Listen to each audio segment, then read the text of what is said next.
On vit dans un monde où la réalité virtuelle commence à être moins chère. On vit dans un monde où la réalité virtuelle commence à être accessible au plus grand nombre. Donc on peut enfin poser cette question, est-il intéressant ou non d'acheter des accessoires pour augmenter son immersion en réalité virtuelle, soit pour prendre plus de plaisir, ou soit pour être plus compétitif?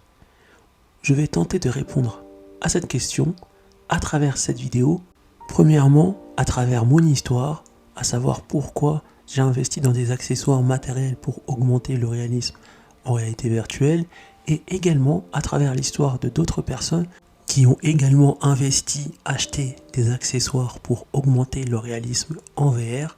On va aussi voir leur histoire pour répondre à cette question. Est-il intéressant, maintenant que la réalité virtuelle commence à baisser, d'acheter des accessoires pour augmenter son réalisme en VR ou non? C'est parti. Mon histoire commence il y a un peu plus d'1 an. Je venais d'avoir un PC gamer que j'avais acheté principalement pour la VR. J'avais acheté quelques jeux et comme jeu suivant, j'ai voulu acheter le jeu Assetto Corsa. Après l'avoir acheté et après avoir connecté mon casque pour pouvoir y jouer en VR, j'étais vraiment bluffé de voir la différence de graphisme entre les jeux PC VR et les jeux en natif dans le Quest. Mais à ma grande surprise, jouer à un jeu de simulation avec une manette, c'est pas très agréable et c'est vraiment très compliqué, même en VR. Et à ce moment précis, l'idée d'avoir un volant traversa mon esprit. Après avoir passé quelques jours, quelques semaines à réfléchir, j'ai décidé d'acheter le volant Logitech G920 pour son bon rapport qualité-prix et qu'il offrait quand même de belles sensations de réalisme dans la conduite. À ce moment précis, j'ai atteint un niveau de réalisme supérieur en réalité virtuelle. Pouvoir conduire en réalité virtuelle, c'était vraiment bluffant. Avec un volant, levier de vitesse et pédales, plus le volant avec le retour de force et l'immersion de la VR, j'ai vraiment pris beaucoup de plaisir, surtout au début. Bien que mon niveau ait été faible, puisque sur Assetto Corsa, il faut s'entraîner un minimum pour avoir une bonne conduite et ainsi pouvoir conduire en ligne. Mais malheureusement, des petits défauts vont venir un peu tout perturber. Mon volant était d'abord fixé sur mon bureau avec le levier de vitesse, les pédales étaient juste en bas, mais le problème c'est que lorsque j'avais besoin d'espace, vu que j'ai un petit bureau, j'ai été obligé d'enlever le tout. Volant, levier de vitesse et pédales, tout débrancher et remettre dans le carton, et l'enlever du carton et le remettre sur le bureau pour jouer à des jeux de voiture en VR ou en VR. Donc c'était pas forcément très pratique. Donc pour les personnes qui ont un petit bureau ou un petit espace, prenez ça en compte si vous voulez acheter un volant. Plus tard, j'ai acheté un support pour pouvoir éviter de ranger à chaque fois mon volant, de tout redébrancher. Tout était fixé sur le support, volant, levier de vitesse, pédale, et ensuite j'avais plus qu'à le plier et le ranger et le déplier et faire 2 branchements pour pouvoir y jouer. Et ça m'a vraiment permis de jouer beaucoup plus aux jeux de voiture et c'était vraiment très pratique.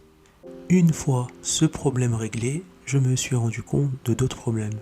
Investir dans un volant pour la réalité virtuelle ou pour une autre raison, c'est bien, mais il faut prendre en compte le temps qu'on va passer à jouer avec un volant.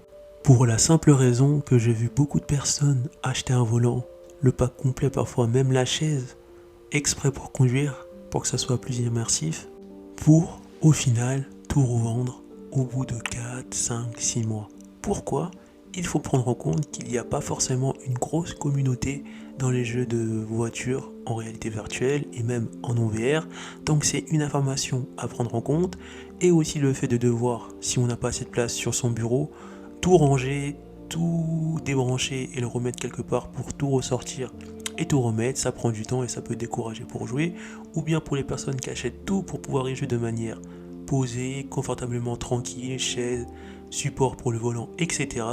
Certains, comme je l'ai dit précédemment, décident de tout revendre, puisque après l'effet waouh de la VR, les jeux de voiture sont assez répétitifs, et lorsqu'on fait le tour et qu'on ne joue pas en ligne, et qu'on ne connaît pas beaucoup de personnes pour jouer avec eux en ligne, on fait vite le tour, et au bout d'un moment, ça reste quelque part dans un coin, à part pour faire tester à des amis ou à la famille, et plus tard, on décide de tout vendre.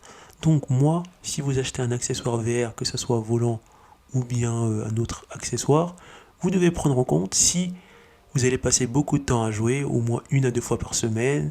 Prendre en compte également où vous allez ranger ça.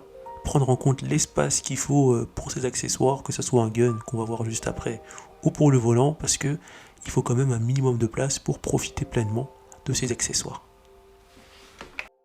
J'aime également beaucoup les jeux d'FPS, après avoir joué à Onward, Medal of Honor sur le PC, après avoir joué à Population One, je me suis dit pourquoi pas investir sur un gun. Un gun qui me permettra d'être plus précis, d'être plus stable pour tirer, d'être plus compétitif. Alors j'ai tenté l'expérience. Après avoir pris le temps de bien tester ce gun, j'ai tout de suite pris beaucoup plus de plaisir, j'ai trouvé ça plus immersif que de ne pas avoir de gun, mais pas sans défaut. En effet, lorsqu'on veut recharger l'arme, c'est un peu difficile au début puisque les Oculus Touch ou les manettes VR sont implantées sur l'arme via un support magnétique, et pour l'enlever et le remettre, c'est pas facile, il faut voir comment le remettre, on a un peu de mal au début, mais à force on prend l'habitude et on fait ça de manière rapide. Autre chose que j'apprécie, c'est que ça permet d'être beaucoup plus précis, vu que les Oculus Touch sont alignés, ça permet de gagner en précision. Après, pour les jeux FPS de type Population One, c'est pas forcément adapté parce qu'il faut grimper, etc. Mais pour les jeux de type Onward, c'est vraiment bien adapté, et c'est là, je pense, qu'on peut exploiter tout le potentiel de son gun. Mais malheureusement, comme pour le volant, il faut vraiment prendre le temps de bien réfléchir si ça vaut le coup de l'acheter. Si vous l'achetez pas cher, ça va, mais si vous l'achetez à plus de 100 €, il faut vraiment se poser les bonnes questions, à savoir si vous allez passer beaucoup de temps à jouer, si de base vous jouez beaucoup aux jeux d'FPS, sinon ça va finir dans le placard et vous allez le revendre. Et également, il faut prendre en compte l'espace parce que le gun il est quand même long et il faut quand même plus ou moins d'espace pour jouer de manière correcte. Donc, on arrive à la fin de cette vidéo. Maintenant, avec l'expérience des autres et avec ce que je vous ai dit dans la vidéo, vous pouvez vous-même répondre à cette question. Est-il intéressant ou non, maintenant que la réalité virtuelle a baissé et que ça devient de plus en plus accessible au grand public, d'acheter des accessoires pour augmenter l'immersion dans mes jeux VR? La réponse va dépendre du temps de jeu que vous allez passer avec l'accessoire. La réponse va dépendre si vous allez jouer beaucoup en ligne ou pas, parce qu'en général on joue plus en ligne qu'en hors ligne. La réponse va dépendre de l'espace dont vous disposez chez vous, si vous avez assez d'espace pour profiter pleinement de votre accessoire qui va renforcer l'immersion. Sinon, si vous êtes un peu juste, ça va dégrader un peu votre confort. Et la réponse va dépendre de où vous allez le ranger, de combien de temps il faut pour le ranger et pour le remettre pour que ça soit opérationnel pour jouer. Du coup, je pense qu'avec ces réponses, vous pouvez maintenant savoir si ça vaut le coup d'acheter un accessoire pour augmenter votre immersion en réalité virtuelle. On arrive à la fin de cette vidéo, donc n'hésitez pas à liker, à mettre un petit pouce bleu et un commentaire pour me dire si vous avez aimé la vidéo et si la vidéo vous a été utile. Et on se retrouve pour une prochaine vidéo. A plus la team!